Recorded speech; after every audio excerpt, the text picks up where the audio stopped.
¿Cuándo cree que no habrá más fumadores del tabaco tradicional? ¿Y cuánto va a demorar la fase 4? Again, please. ¿Cuánto tiempo durará la fase 4? What's phase 4? La fase que estudie la aplicación masiva, ya no la fase experimental. Ah, okay. Yes, like clinical testing. Yes, okay. Yeah.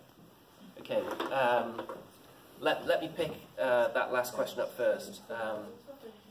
We're not developing pharmaceutical products, so when we do clinical studies, it's not like phase 3 or phase 4. We have a 3-phase approach, but that tends to be emissions, which is just what is coming out of the product. Is it where we need it to be? We have our first clinical studies, which just look at do consumers get less toxicants in their body compared to if they were smoking cigarettes. And then we have our third phase, which is also a clinical phase, which looks at longer-term exposure. So if a consumer uses this product for a year, do we measure, do we see evidence in their bodies that they're not going to develop lung cancer or heart disease or respiratory disease or inflammation? So for Glow and Raptor, we're just about, early next year, we'll embark on that third phase for that product, which will last about a year. Underlying all of that, we do a lot of laboratory experiments. I consider us to be world leaders in vitro biology, which is where you replace animals with laboratory systems. So we build up a lot of evidence which supports the clinical data. And that now is an industry acceptance. The FDA, for instance, would look at our scientific framework and say, yes, that makes sense.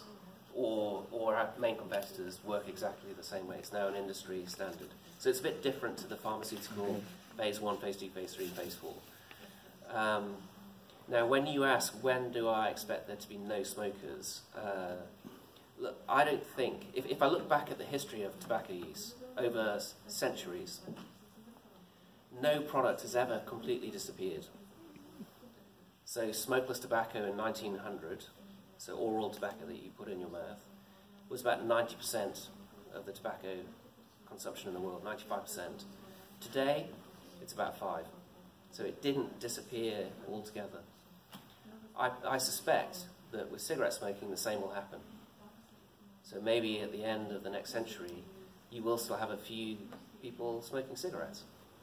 Maybe on occasion, it's an occasional thing, more like a cigar, or populations of people that just choose, even though there's a safer alternative, because they enjoy smoking, or for whatever reason, they will smoke cigarettes, even though they know it's dangerous. And that could be a small percentage. But when that do I think they'll disappear completely? No.